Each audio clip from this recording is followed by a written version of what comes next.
Bismillahirrahmanirrahim. Alhamdulillahirabbil alamin wa bihi nasta'in ala umurid dunya waddin. Wassalatu wassalam ala asyrafil anbiya wal mursalin sayyidina wa habibina Muhammadin wa ala alihi wa sahbihi ajma'in. Qala al-imam Hujjatul Islam Abu Hamid Muhammad bin Muhammad Al-Ghazali rahimahullah wa nafa'ana bi ulumih. Wa idza arabta tariqal fikri fi nafsika fatafakkar bil ardi allati hiya maqarruka thumma bi anhariha wa bihariha wa jibaliha wa ma'adiniha thumma irtafi' ma'aha ila malakutis samawat. Ammal ardu fa min ayatihi an khalaqal arda firasya wa mihada wa salaka fiha subulan fijaja wa ja'alaha dhalula litamshu fi manakibiha wa ja'alaha qarratan la tataharraku wa arsa fiha al-jibala awtadan laha tamna'uha min an tamid thumma wassa'a aknafaha hatta ajazal adamiyun an bulughi jami'i jawanibiha wa in talat ahmaruhum wa kasurat tatwafuhum faqala ta'ala was-samaa'a banaynaha bi aidi wa inna lamusihun wal arda farashnaha fa ni'mal mahidun wa qala ta'ala huwal ladzi ja'ala lakumul arda dhalulan famshu fi manakibiha wa qala ta'ala alladzi ja'ala lakumul arda firasya wa qad akthara fi kitabihil aziz min dzikril ardi liyatafakkara fi ajaibiha fa zahruha maqarrun lil ahya wa batnuha marqadun lil amwat. Qala Allah Ta'ala alam naj'alil arda kifata ahyata wa amwata ila akhirih. Makna kalamul Imam Al-Ghazali rahimahullah wa nafa'ana bi ulumi. Apabila kamu telah mengetahui jalan pikiran atau bahan renungan tentang dirimu, maka berpikirlah tentang bumi yang menjadi tempat tinggalmu, kemudian tentang sungai-sungainya, lautan-lautannya, gunung-gunungnya, dan tambang-tambangnya. Kemudian naiklah dari bumi itu ke kerajaan-kerajaan langit. Dalam bab sebelumnya Imam Al-Ghazali memberikan bahan renungan. Kita disuruh berpikir, disuruh merenung apa nang direnungakan, apa nang dipikirakan supaya mendatangkan faidah. Nah, bahan renungan itu dijelaskan dengan rinci oleh Imam Ghazali. Yang pertama, beliau menjelaskan bagaimana bahan renungan kita tentang diri kita. Nah, setelah kita mengetahui jalan renungan dalam diri kita, kemudian kita disuruh lagi berpikir tentang bumi yang menjadi tempat tinggal kita. Di dalam Al-Quran, Allah Subhanahu wa Ta'ala berfirman mengenai bahan renungan pikiran bumi ini. Afala yanzurun ilal ibili kaifa khuliqat wa ilas samai kaifa rufi'at wa ilal jibali kaifa nusibat wa ilal ardi kaifa sutihat. Apakah mereka tidak merenungkan, tidak memikirkan kepada unta bagaimana dia diciptakan? Nah, artinya itu isyarat kepada kita untuk merenungi bagaimana unta itu diciptakan. Wa ilas samai kaifa rufi'at, apakah mereka tidak memikirkan, kadang merenungkan bagaimana langit itu ditinggikan Allah. Wa ilal jibali kaifa nusibat, apakah mereka tidak memandang, tidak merenungkan bagaimana gunung-gunung itu ditegakkan? Wa ilal ardi kaifa sutihat, dan adakah mereka itu tidak melihat, merenungkan bagaimana bumi itu dihamparkan, diratakan? Nah, jadi semua itu adalah merupakan bahan renungan yang mendatangkan faedah besar. Dalam ayat lain Allah menjelaskan wa fil ardi ayatun lil muqinin wa fi anfusikum afala tubsirun. Dan pada bumi itu banyak tanda-tanda yang menunjukkan kebesaran Allah bagi orang-orang yang mempunyai keyakinan. Dan pada diri kamu pun banyak tanda-tanda yang menunjukkan maha kuasanya Allah, maha hebatnya Allah. Afala tubsirun, apakah kamu tidak melihat? Nah, ini sindiran daripada Allah kepada kita untuk merenungi itu, baik diri kita dan bumi tempat tinggal kita. Di situ banyak terjadi tanda-tanda, banyak kelihatan tanda-tanda alamat yang menunjukkan Tuhan Allah Subhanahu wa ta'ala Maha Esa, Maha Kuasa.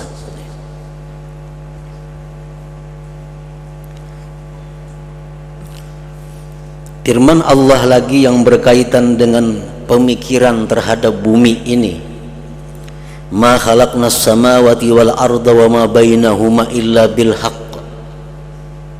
Tidak kami ciptakan langit, bumi dan antara keduanya melainkan dengan hak, dengan benar. Arti dengan benar itu bahwa Allah tidak menciptakan bumi dan langit ini tanpa ada makna, tanpa ada rahasia, tanpa ada manfaat, tanpa ada guna. Dan Allah menciptakan langit dan bumi ini serta menyediakan hukum-hukum yang berkaitan dengannya. Jadi setiap yang ada dalam bumi ataupun langit itu ada rahasia, ada faidah manfaatnya, dan ada hukum yang digali untuknya. Wa ma khalaqnas samawati wal arda wa ma bainahuma batila. Kami tidak menciptakan langit bumi antaranya itu sia-sia. Kalau kita mengatakan bahwa sesuatu yang di bumi ini kada bermakna, berarti kita kada beriman dengan Al-Quran. Sehalus apapun, sehina apapun menurut pandangan kita, nang ada di atas bumi atau dalam bumi itu pasti ada maknanya, ada rahasianya. Wa ma khalaqnas samawati wal arda wa ma bainahuma la'ibin. Kami tidak menciptakan langit, bumi dan antaranya main-main.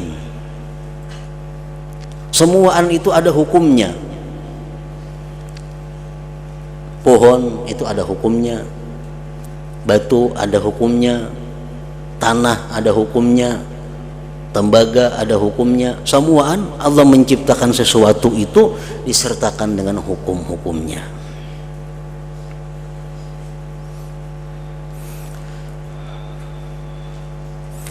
Adapun bumi, maka di antara tanda-tanda kebesarannya Allah Subhanahu wa ta'ala bahwa Dia menciptakan bumi menjadi hamparan dan terbentang dan membuat padanya jalan-jalan yang berliku-liku dan menjadikan bumi itu dapat ditundukkan, dapat diatur. Artinya Allah menciptakan bumi ini bisa diatur oleh manusia, bisa ditabuk, bisa ditanami, agar kamu dapat berjalan dalam semua penjurunya. Nang rendah ditinggiakan, nang tinggi direndahkan.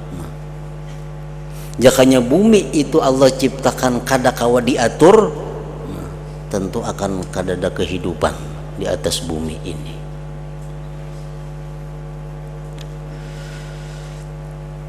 Dan menjadikannya bulat yang tidak bergerak. Bumi itu bulat diciptakan Allah dan kada terasa bergerak. Allah kada merasakan kepada kita bagaimana gerak bumi, padahal bumi itu diyakini bergerak.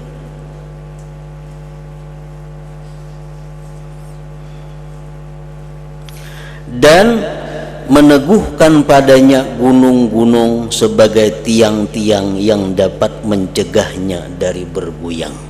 Nah, gunung-gunung itu diciptakan oleh Allah untuk keseimbangan bumi, agar bumi ini tenang, bumi ini gana, kada terasa goyangannya.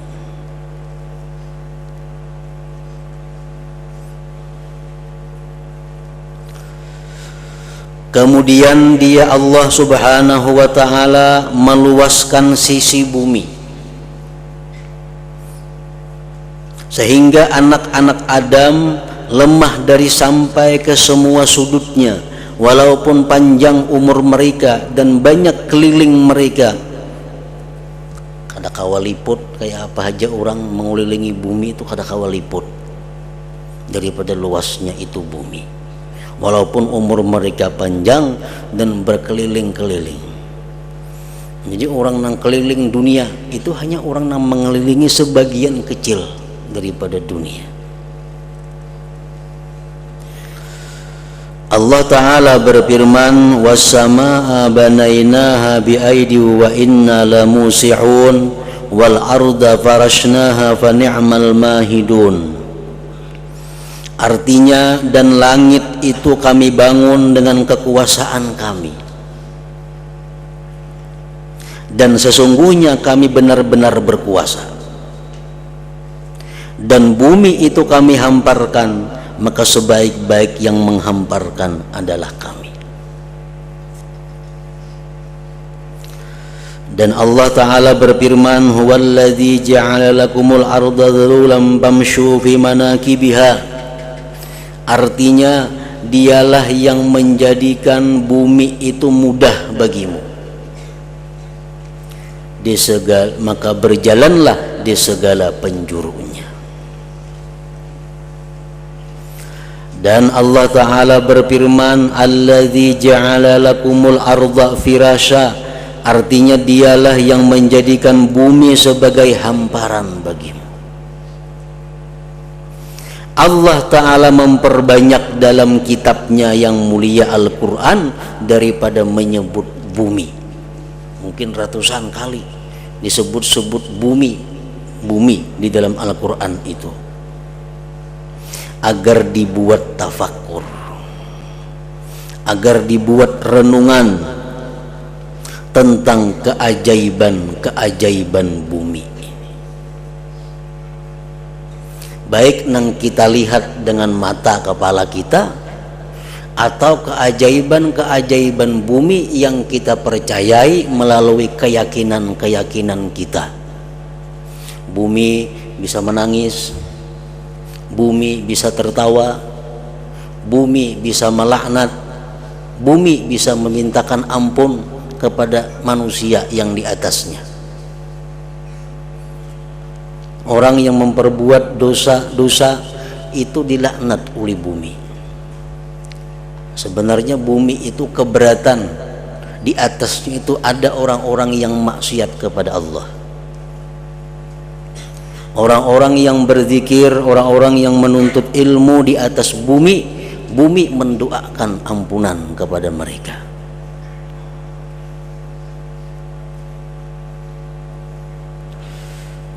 Itu di dalam dunia waktu masih hidup.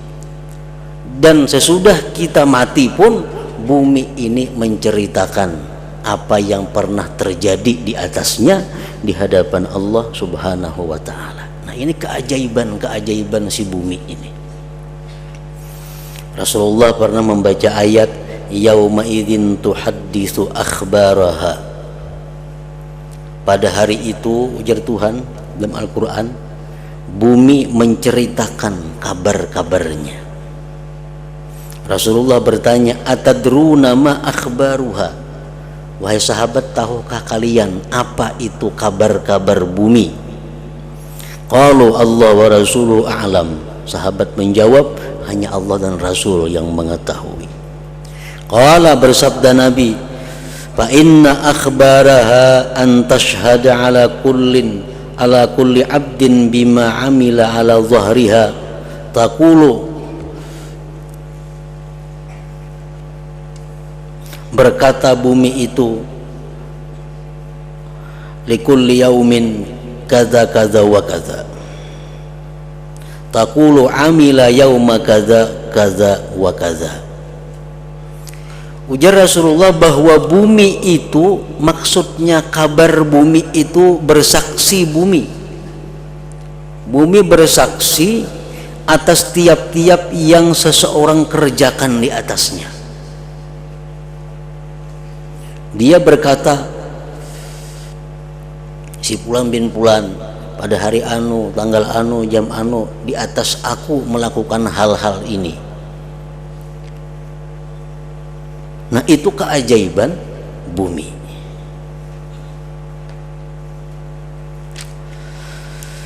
Maka permukaan bumi adalah tempat tinggal bagi orang-orang yang hidup, dan di dalamnya bumi adalah tempat tidur bagi orang-orang yang telah mati. Allah Ta'ala berfirman, alam naj'alil arda kifata ahya'a wa amwata. Artinya, bukankah kami menjadikan bumi tempat orang-orang berkumpul, orang-orang hidup dan orang-orang mati?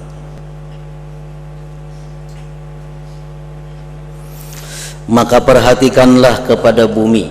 Nah, ini yang dimasuk dengan bahan renungan. Perhatikanlah kepada bumi sedang ia mati, tandus. Bumi ini tandus, mati. Di atasnya kada ada pohon-pohon, di atasnya kada ada rumput. Bumi itu ngarannya mati. Lalu apabila air diturunkan di atasnya, maka ia si bumi itu bergerak, bertambah dan menjadi hijau. Nah, bumi yang asalnya tandus tuh kalau disiram lawan banyu, akhirnya tumbuh rumput-rumput sehingga hijau. Menumbuhkan keajaiban tumbuh-tumbuhan, macam-macam tumbuh-tumbuhan keluar di situ. Dan keluar daripada si bumi tadi macam-macam binatang, ulat, cacing keluaran. Pada dahulunya bumi itu tandus, sunyi, sepi, kada ada apa-apa.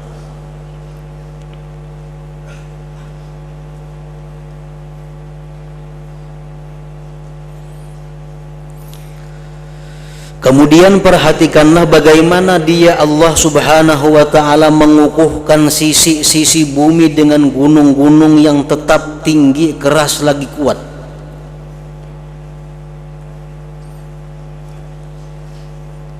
Dan bagaimana dia menitipkan air-air di bawahnya, di bawah bumi, lalu ia memancarkan mata-mata air dan mengalirkan sungai-sungai yang mengalir atas permukaan bumi, dan mengeluarkan dari batu yang kering dan dari tanah yang kotor akan air yang halus, tawar, bersih dan nyaman rasanya.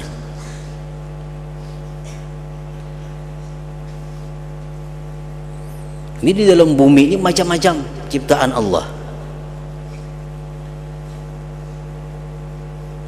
Dan dia menjadikan dengan air itu setiap sesuatu yang hidup, lalu mengeluarkan dengannya macam-macam pohon dan tumbuh-tumbuhan, dari biji-bijian, anggur, tebu, zaitun, kurma, delima, dan buah-buah yang banyak yang tidak dapat terhitung, yang bermacam-macam bentuk, warna, rasa, sifat, dan bau, yang sebagiannya melebihi atas sebagian yang lain dalam memakannya, yang disiram dengan satu air dan dikeluarkan dari satu tanah.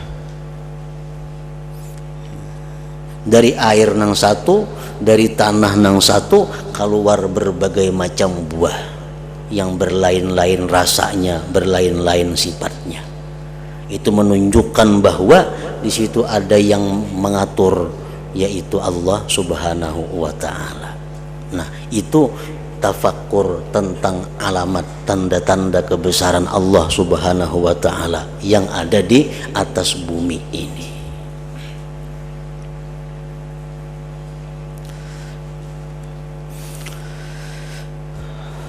Sebagian ahli hikmah atau ba'dul hukama berkata,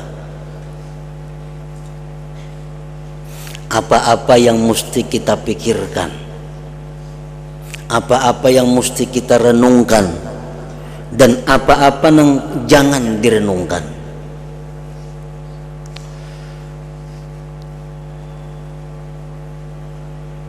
Ada 5 hal yang mesti direnungkan.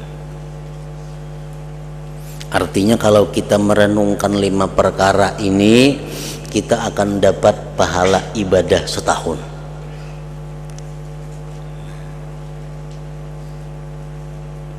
Yang pertama yang dipikirkan, yang direnungi itu adalah ayat atau alamat, tanda-tanda. Ya macam bumi, macam diri kita.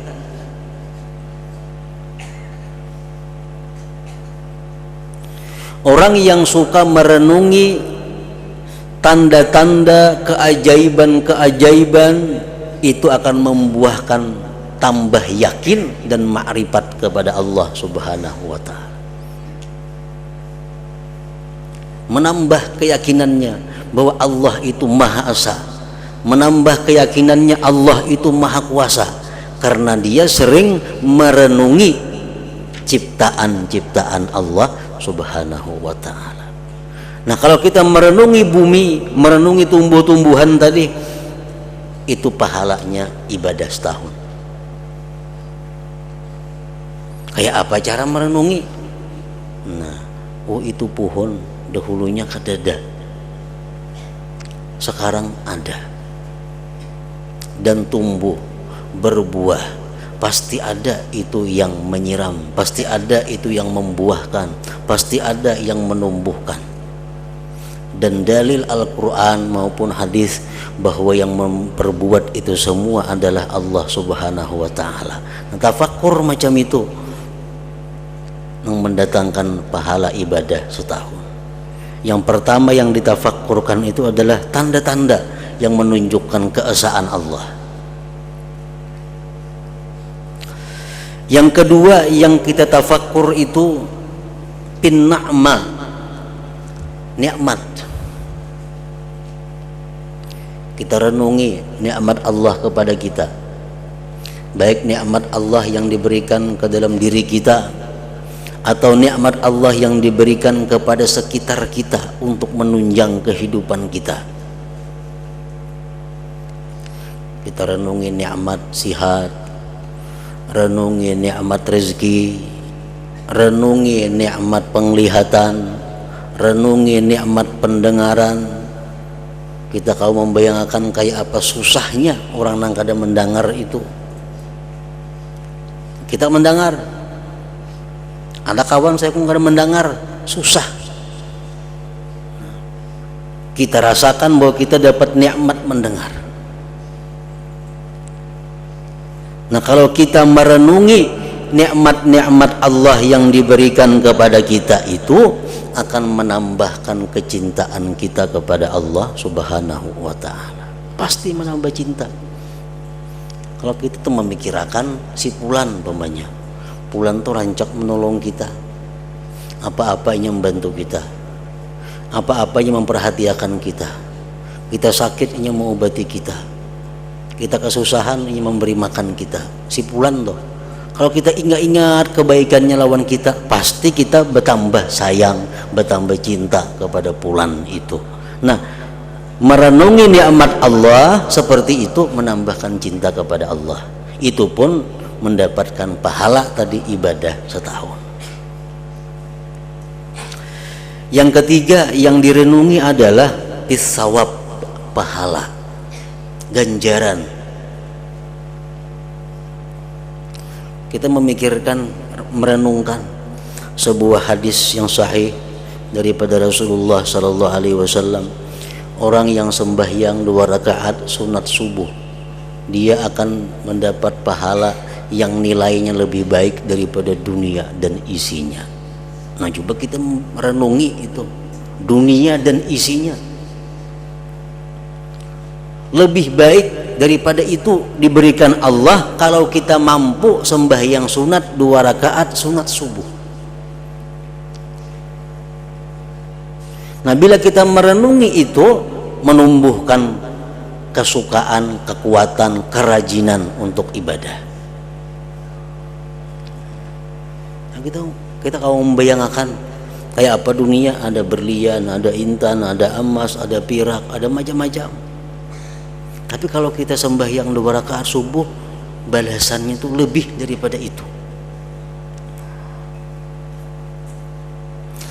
Nah, yang keempat yang kita renungkan, yang kita pikirkan, bil iqab, siksa. Baik dalam Al-Quran, baik dalam hadis, bagaimana ancaman-ancaman orang yang durhaka kepada Allah. Orang yang kada sembahyang begitu masuk kubur langsung dihadang oleh ular besar. Orang yang kada berzakat diancam dengan disatum lawan hartanya. Hartanya diulah satum, dipirik manusia yang kada bersedekah itu dengan hartanya sendiri. Maka dalam neraka. Membayangkan, merenungi siksa-siksa Allah seperti itu membuat kita takut lalai.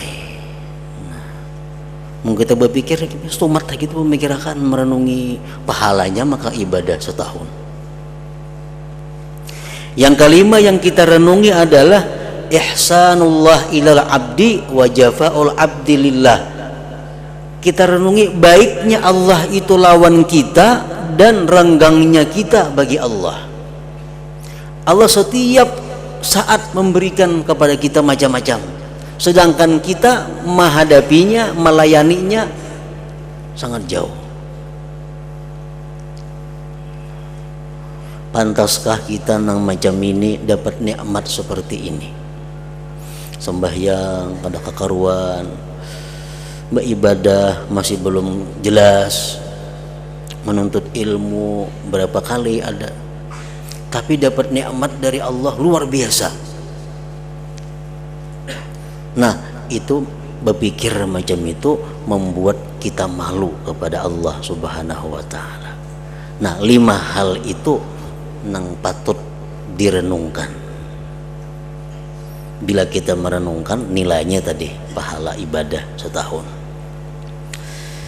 Kemudian lagi ba'dul hukama tadi mengatakan jangan coba-coba berpikir merenungi 3 hal, karena ini akibatnya kada baik. Merenungi 3 hal ini bukan hanya dapat sesuatu yang kada disenangi Allah, jauh daripada dapat pahala. Jadi kada samuan tafakur itu dapat pahala, kada. Tafakur dalam 5 perkara tadi bujur dapat pahala besar. Tapi ada 3 hal yang bila tafakur di situ bisa-bisa mendatangkan kejahatan. 1, til fakar, pada kefakiran. Jangan merenung, susahnya aku nih hidup, rumah miris, mena kontrakan. Kayak apa kita bebandiron bini yang umpamanya nih merunding, memikirkan kefakiran nih. Nah, jangan sekali-kali memikirkan kefakiran itu. Kenapa? Karena maulah sedih. Maulah sedih benar. Pikirkan nak kalau jadi sugih kada juga. Bahkan bertambah sedih dan timbul keinginan tamak. Timbul tamak. Yang kedua yang jangan dipikirkan, fiman zalamaka, tentang orang yang menganiaya engkau. Ini diingat-ingat orang yang menganiaya seorang,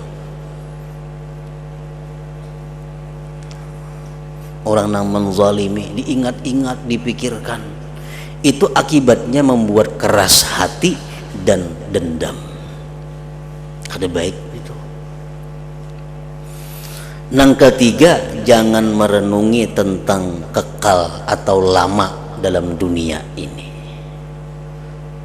Kayak apa kira kita tentang 2014, 2015. Nah, berpikir 2010 aja hanya masuk, sudah 2015 pikirannya. Nah, bila memikirkan itu kalau jadi pahala, bahkan dapat mengakibatkan apa? Yusawwiful amal, menunda-nunda amal kebaikan.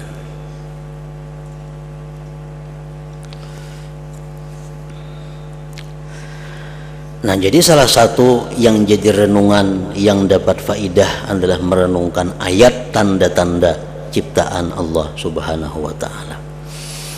Kalau kamu berkata atau bertanya, sesungguhnya bermacam-macam tumbuh-tumbuhan itu disebabkan berlainan bibit-bibit dan asal-asalnya. Jawabnya, maka kapan pada biji kurma ada batang kurma dan dikelilingi dengan tundun-tundun buah kurma. Kita menanam biji kurma, adalah batangnya yang ditanam, adalah daunnya, adalah biji buahnya. Cuma biji yang ditanam, sekali hidup jadi batang ganal, jadi daun, jadi dahan, jadi macam-macam. Dan kapan dalam satu biji ada 7 tangkai, adalah betangkai biji ini tuh ada. Pada tiap-tiap satu tangkai ada 100 biji. Kemudian perhatikanlah kepada tanah orang-orang Badui dan periksalah zahirnya dan batinnya, maka kamu dapat melihat tanahnya yang menyerupai. Kita ke kampung-kampung, ke dusun-dusun berjalan, tanah tuh mirip-mirip aja. Lalu apabila air diturunkan di atasnya, maka ia tanah tadi berguncang, bertambah dan menumbuhkan dari setiap pasangan yang indah akan warna yang bermacam-macam dan tumbuh-tumbuhan yang menyerupai dan yang tidak menyerupai. Bagi masing-masing ada rasa, bau, warna dan bentuk yang berbeda dengan yang lainnya. Maka perhatikanlah kepada banyaknya tumbuh-tumbuhan, berlainan macam-macamnya dan banyaknya bentuk-bentuknya, kemudian berlainan tabiat-tabiat tumbuh-tumbuhan dan banyak manfaat-manfaatnya.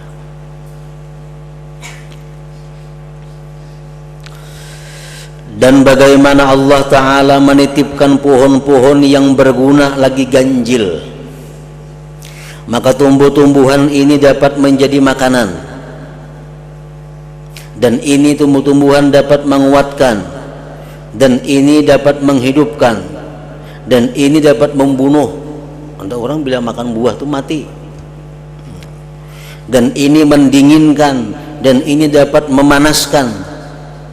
Dan apabila berhasil dalam perut besar, maka ia mencegah penyakit kuning dari dalam urat-urat, dan ini mengubah kepada penyakit kuning. Bila orang makannya kebanyakan jadi penyakit lipar. Dan ini mencegah balgam dan campuran dalam limpa, dan ini mengubah kepada keduanya. Dan ini dapat membersihkan darah, dan ini mengubah darah, dan ini membawa gembira, dan ini dapat menidurkan. Orang makan buah tuh nona guring aja lagi, atau makan sayur, bila makan kangkung nona guring aja mata.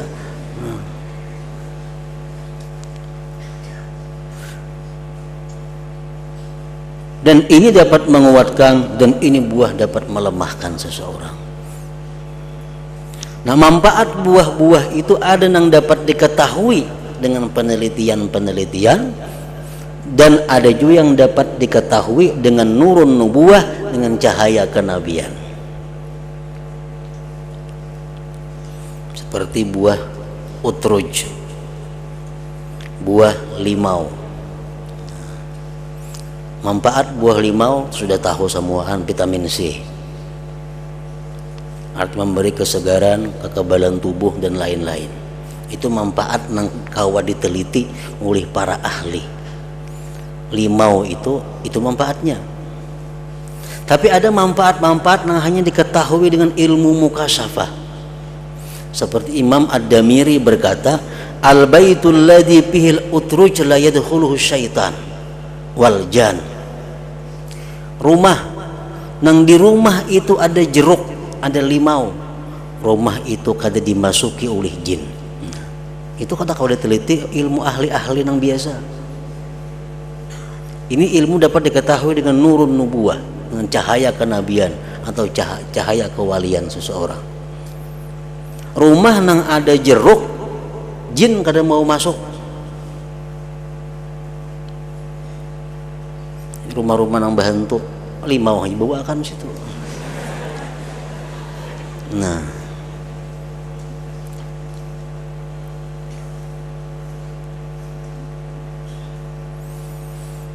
dan lagi disebutkan al-utruj dawa usu'il khuluq. Jeruk itu adalah obat bagi orang yang jahat perangainya. Ada satu kaum datang kepada Nabi waktu itu. Kaum ini mempunyai anak-anak yang jahat perangainya.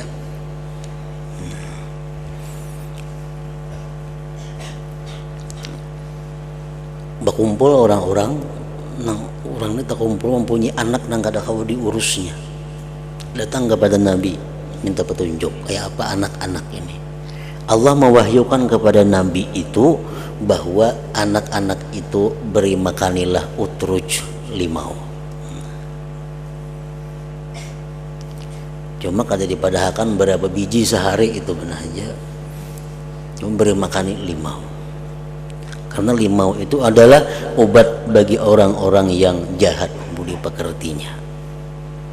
Nah itu hikmah manfaat rahasia ciptaan Allah yang diketahui dengan nurun nubuah. Imam Ja'far As-Shadiq mengatakan aklur rumman yunawwirul qalb, memakan buah delima itu menerangi hati. Nah, buah delima penerang hati.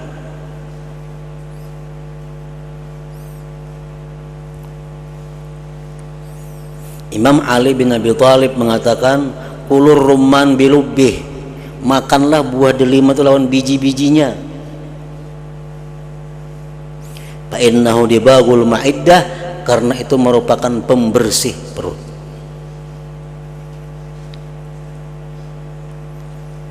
Jadi manfaat daripada tumbuh-tumbuhan, manfaat buah-buahan itu dapat diketahui dengan penelitian-penelitian ahli di bidang itu, dan dapat juga diketahui dengan wahyu atau ilham langsung dari Allah Subhanahu wa taala kepada orang yang dikehendakinya.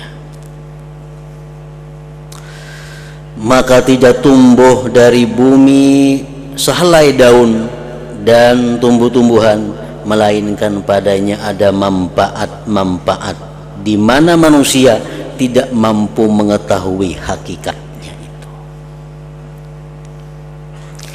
Dan masing-masing dari tumbuh-tumbuhan ini petani memerlukan dalam pemeliharaannya kepada perbuatan tertentu. Maka kurma itu dikawinkan, dan anggur dibersihkan, dan pertanian dibersihkan rumput dan hutan, dan sebagian yang demikian itu dapat tumbuh dengan menyebarkan benih, dan sebagiannya dengan menanamkan ranting, dan sebagiannya naik di pohon. Ada pohon tumbuh-tumbuh melayap di pohon.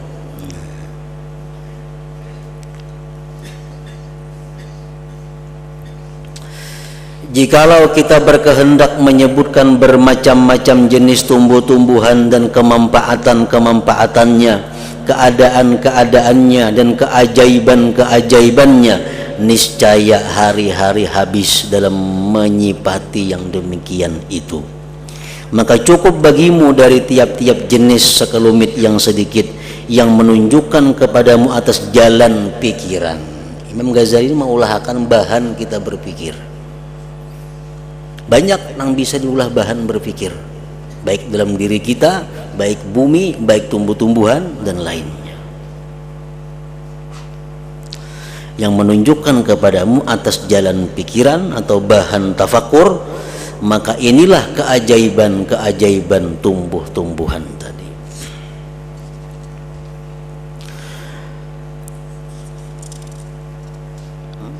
Dan di antara tanda-tanda kebesaran Allah adalah benda-benda yang disimpan di bawah gunung-gunung dan tambang-tambang yang berhasil dari bumi.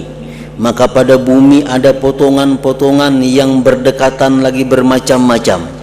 Maka perhatikanlah kepada gunung-gunung, bagaimana keluar daripadanya benda-benda yang berharga seperti emas, perak, firuz, yakut dan lain-lain. Sebagiannya ada yang tercetak di bawah palu-palu, ada yang dibikin lawan tukul seperti emas, perak, tembaga, timah dan besi. Dan sebagiannya tidak dapat tercetak seperti firuz dan yakut. Itu kalau ditukul. Dan bagaimana Allah menunjukkan manusia kepada mengeluarkannya, membersihkannya, membuat bejana-bejana, alat-alat, uang dan perhiasan daripadanya. Kemudian perhatikanlah kepada tambang-tambang bumi seperti minyak tanah, belirang, tir dan lain-lainnya. Dan sekurang-kurangnya adalah garam, uyah. Dan tidak diperlukan kepadanya selain untuk melezatkan makanan. Secara zahir uyah itu gunanya hanya untuk menyamanakan makanan. Jikalau suatu negeri kosong daripadanya kada uyah, niscaya kebinasaan segera datang kepadanya.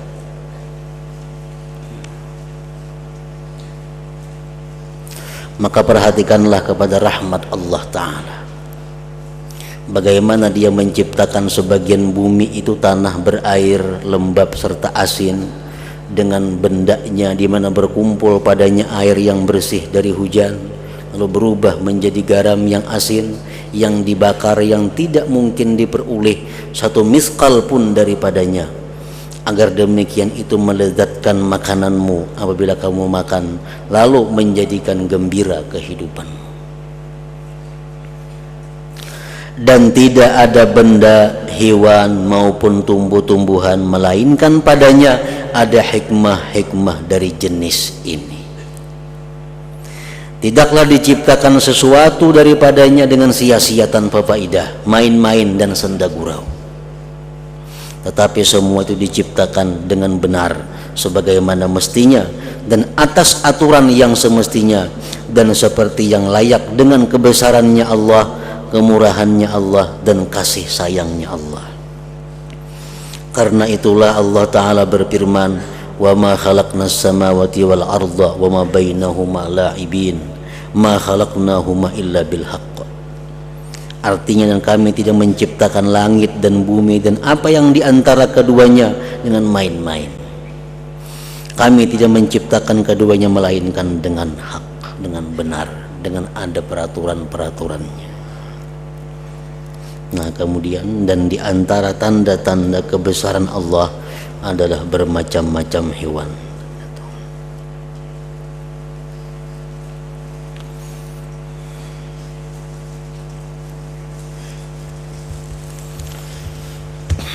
Afdalul dzikri fa'alam annahu la ilaha illallah Muhammadur Rasulullah, la ilaha illallah Muhammadur Rasulullah, la ilaha illallah Muhammadur Rasulullah, la ilaha illallah, la ilaha illallah, la ilaha illallah, la ilaha illallah, la ilaha illallah. Allahu Allah, Allahu Allah, Allah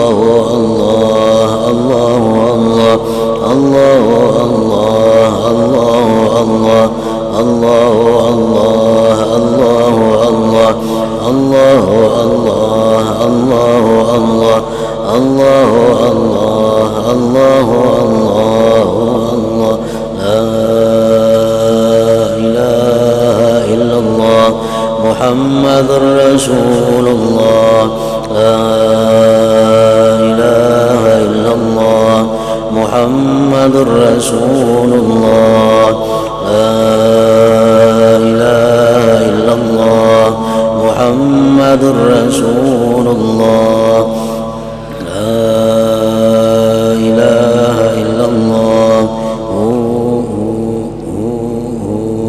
الفاتحة إلى حضرة النبي الأمين.